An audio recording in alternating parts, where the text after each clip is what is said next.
Welcome to a channel my super bytes के study bytes में। जैसा कि आप जानते हैं हम 2017 का पेपर सॉल्व करा रहे हैं और उसको डिटेल में आपको समझा भी रहे हैं सारे आंसर्स। तो जो आज हम पार्ट करने वाले हैं वो है टीचिंग मेथड्स, जो कि बहुत इंपॉर्टेंट है और बहुत सारे स्टूडेंट्स को उसमें काफ़ी परेशानी आती है। तो देखिए, आज का अगर आप वीडियो अच्छे से समझ जाएंगे तो आपके सारे क्वेश्चंस इन टॉपिक से बिल्कुल सही होंगे। आज हम टीचिंग मेथड्स और कुछ डिटर्मिनर्स करेंगे बचे हुए क्वेश्चंस। तो देखिए, लेते हैं हम 103rd question. Which one of the following is not true of grammar translation method. Grammar translation method कौन सा है? हमने सबके वीडियोस बना रखे हैं, तो आप अच्छे से जाकर उनको देखिए, समझिए। एक एक वीडियो को अच्छे से जब देखेंगे तो आपको अच्छे से पता चल जाएगा कि ये सारे मेथड्स में क्या डिफरेंसेस हैं, क्या इनकी कैरेक्टरिस्टिक्स हैं, इनकी अप्रोचेस क्या हैं। सब कुछ आपको डिटेल में हमने ऑलरेडी समझाया हुआ है। जो भी आपको वीडियो चाहिए, आप सर्च बार में उस टॉपिक का नाम लिखिए और उसके आगे लिखिए माय सुपर बाइट्स, तो आपको वो वीडियो ऊपर ही ऊपर दिखाई दे जाएगा। तो 103rd क्वेश्चन है आपका कि ग्रामर ट्रांसलेशन मेथड में क्या चीज़ सही नहीं है। देखिए, इसमें नेटिव लैंग्वेज होना बहुत ज़रूरी है। स्टूडेंट की जो मदर टंग होती है उसी में ट्रांसलेट करके बताया जाता है। तो यहाँ पर सेकंड वाला इनकरेक्ट है। The native language of student is not used in classroom. वही यूज होती है, तो ये इसमें आंसर है, यानी कि ये गलत स्टेटमेंट है about grammar translation method. Next question लेते हैं 104। The emphasis in grammar translation method is mainly on. मतलब किस चीज पर जोर डाला जा रहा है? तो यहाँ पर translation of target language in mother tongue, यानी कि जो लैंग्वेज सीखी जा रही है उसको हम मदर टंग में ट्रांसलेट करके उस टारगेट लैंग्वेज को सिखाते हैं। तो आंसर हुआ third. Question number 105। Which one of the following is not true about direct method? Direct method में क्या चीज सही नहीं है? कि teacher tries to develop only the writing skills of student. नहीं, यही आंसर है। मतलब ये गलत स्टेटमेंट है। टीचर सारी स्किल्स पे काम कराते हैं डायरेक्ट मेथड में। सबसे पहले इसमें स्पोकन आती है और लास्ट में राइटिंग आती है। तो इसलिए लिसनिंग और स्पीकिंग पहले आती है, रीडिंग और राइटिंग बाद में आती है, पर सारी ही स्किल्स पर जोर दिया जाता है डायरेक्ट मेथड में। तो आंसर है 4। 106। Which one of the following statement is incorrect? Again incorrect ही पूछा गया है डायरेक्ट मेथड से। तो इसमें जो आंसर है थर्ड वाला, pronunciation is worked out at the end of language instruction, ये लिखा हुआ है, जो कि गलत है। प्रोनाउंसिएशन पर शुरू से ही एम्फेसिस दी जाती है। 107 डिलीटेड है। 108. The strength of structural method lies in listening and writing of structures, writing and explanation of structures, assessment and evaluation of structures, selection and gradation of structures. देखिए, स्ट्रक्चरल मेथड के लिए मुझे तो सारे ही सही लग रहे हैं एक तरह से। कि listening and writing of structures भी बहुत ज़रूरी है, क्योंकि जो स्ट्रक्चर लिखते हैं उसमें फोनेटिकल सिंबल्स को समझा जाता है, उनको राइटिंग में सीखा जाता है और असेसमेंट किया जाता है। इसका आंसर है वैसे selection and gradation of structures, क्योंकि इसकी स्ट्रेंथ लाई करती है। मतलब सबसे इम्पोर्टेंट पॉइंट है ये। 109. Which one of the following is true about the audio lingual method? जो ट्रू है वो है फोर्थ वाला। By listening to how it sounds students are able to mimic the model. देखिए, ऑडियो लिंगुअल में सुना के साउंड्स को सुनवाया जाता है, मतलब जिससे कि स्टूडेंट्स वैसे के वैसे बोले पीछे पीछे उसके। तो इसलिए ऑडियो लिंगुअल मेथड इंपॉर्टेंट हो जाता है लैंग्वेज सिखाने में। 110. In communicative English language teaching the teacher acts as a. Teacher की क्या मतलब एक्टिविटी रहती है? वो फैसिलिटेटर रहता है, मतलब वो हेल्प करता रहता है बीच बीच में कि क्या बोलना है, कैसे बोलना है। वो जब सारे स्टूडेंट्स को कम्युनिकेशन प्रैक्टिस देता है टीचर, तो वो हेल्प करता है बीच बीच में। तो फोर्थ आंसर राइट है, facilitator.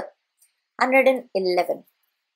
Which one of the following is not applicable for communicative competence. देखिए आप ये ज़रूर से क्वेश्चंस को ध्यान से पढ़ना, यहाँ पे नॉट नेगेटिव में ज़रूर पूछे जा रहे हैं, और कहीं आप इसकी कैरेक्टरिस्टिक्स लिख देंगे तो आपका टोटली आंसर रॉन्ग हो जाएगा।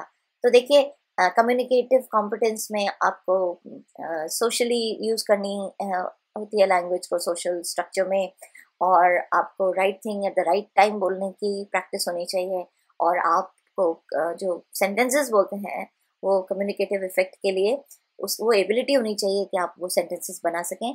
तो फोर्थ वाला इज द राइट आंसर कि कम्युनिकेटिव कॉम्पिटेंस में कोई लिंग्विस्टिक कॉम्पिटेंस की जरूरत नहीं होती है। 112 errors are and seen as natural outcome. Naturally जब कोई इंग्लिश बोलेगा, नया नया बोलेगा, तो उसकी एरर्स तो आएंगी ही, और क्योंकि वो फॉरेन लैंग्वेज है, सेकेंड लैंग्वेज है, तो इसका आंसर होगा टॉलरेटेड। मतलब एरर्स को हम इग्नोर कर सकते हैं, टॉलरेट भी कर सकते हैं। 113 teaching of English pros should not be done until teacher has clear cut objective in his mind. इसका राइट आंसर होगा objective.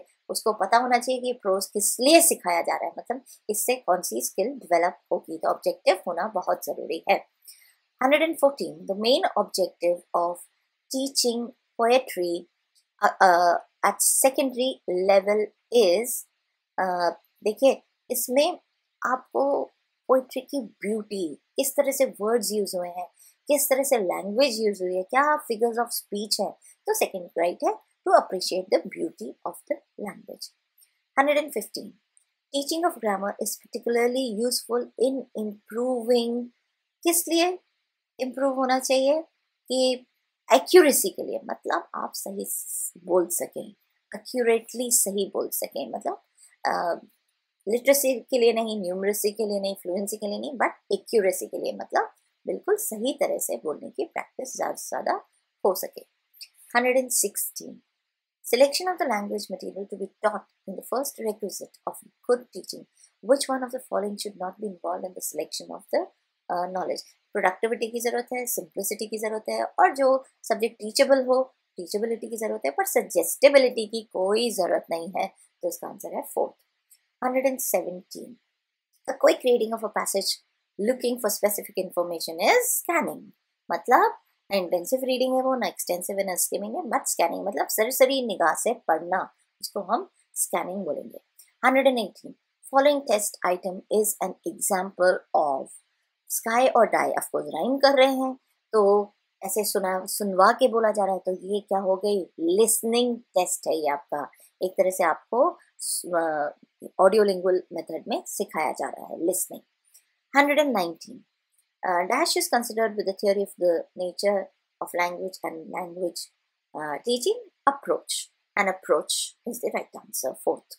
120 guided composition is one of which pupils are supplied with all the necessary what?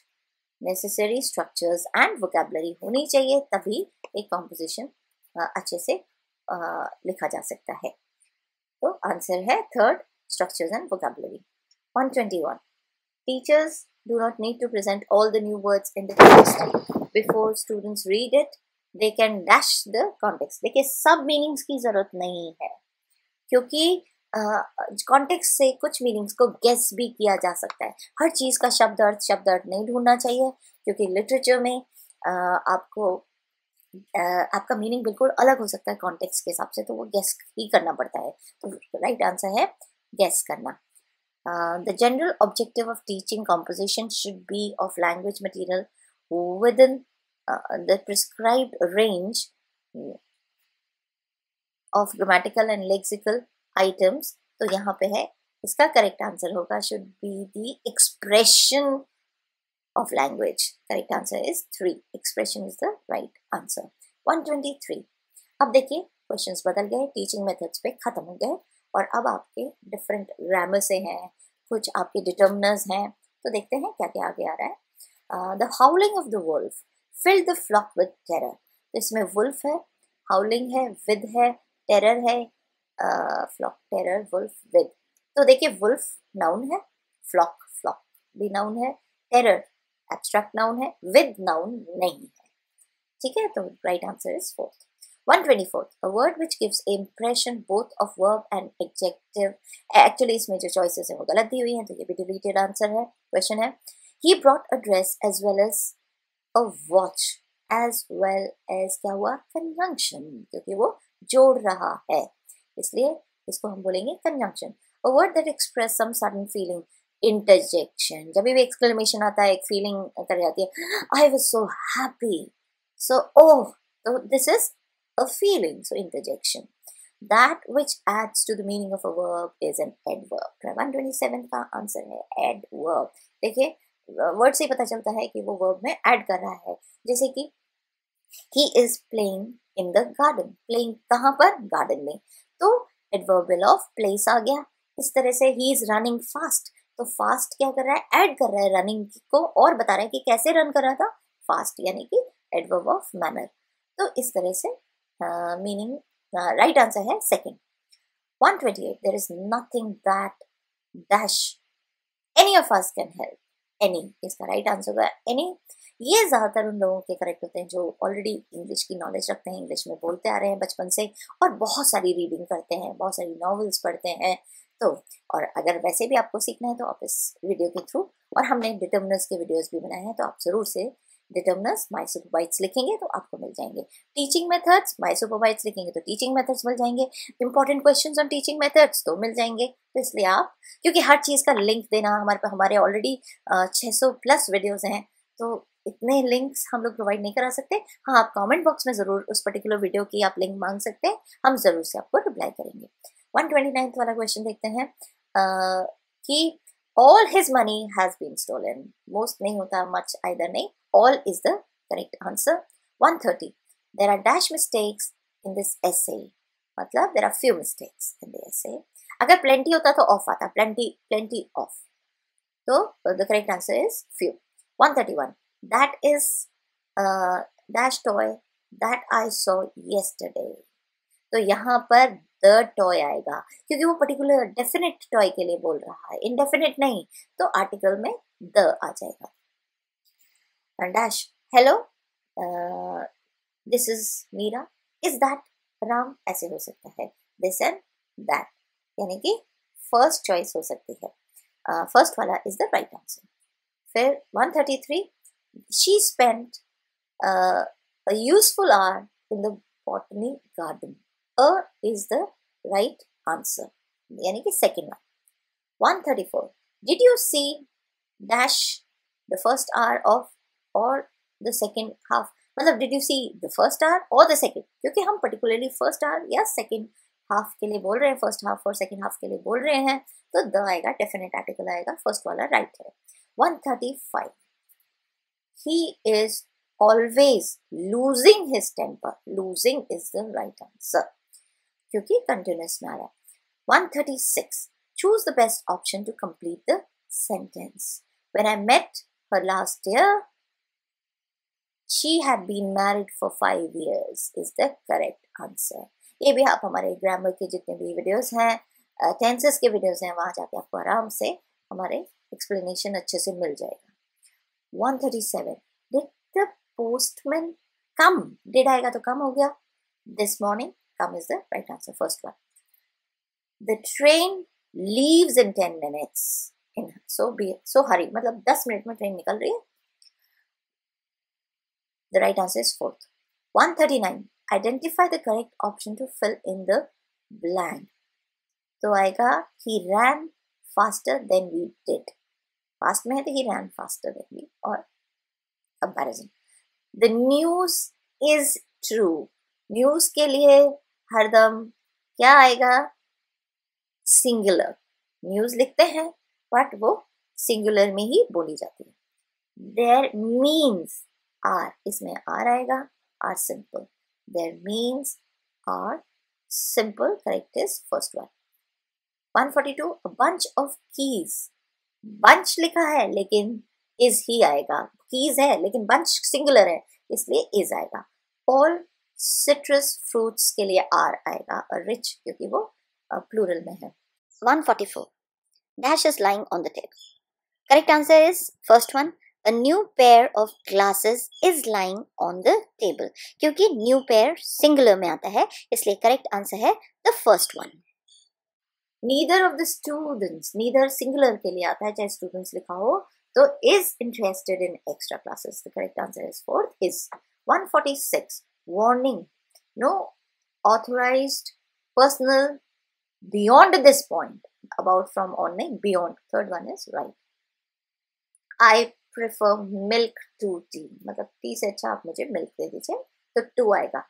Over भी आ सकता था, लेकिन 2 है, over यहाँ है ही नहीं, तो 2 फर्स्ट वाला is right. TO2. 148. It has been ages since I sang last. Since का प्रयोग होगा यहाँ पर, फर्स्ट आंसर राइट है. 149. I must apologize for being late. तो 4 is the correct answer. The train is running behind time. वो देर से चल रही है, तो फर्स्ट वाला राइट है. तो इस तरह से हमने 5 पार्ट्स में इस पेपर को सॉल्व किया है, आंसर्स को एक्सप्लेन किया है, और जितनी भी आपकी डिफिकल्टीज होती हैं ग्रामर में वो सब एक्सप्लेन करी हैं. Teaching methods, literary terms, antonyms, synonyms, articles, determiners, सब चीज़ का डिस्कशन यहाँ पे हुआ है. और सब जो टॉपिक्स हैं उन पर हमने ऑलरेडी वीडियोस बनाए हुए हैं. तो प्लीज़ आप हमारे वीडियोस को देखिए, इस वीडियो को भी लाइक करिए, शेयर करिए. जल्दी ही मिलते हैं आपको और वीडियोस लेके, आपके लिए और वीडियोस लेकर. तब तक के लिए बाय. Thank you.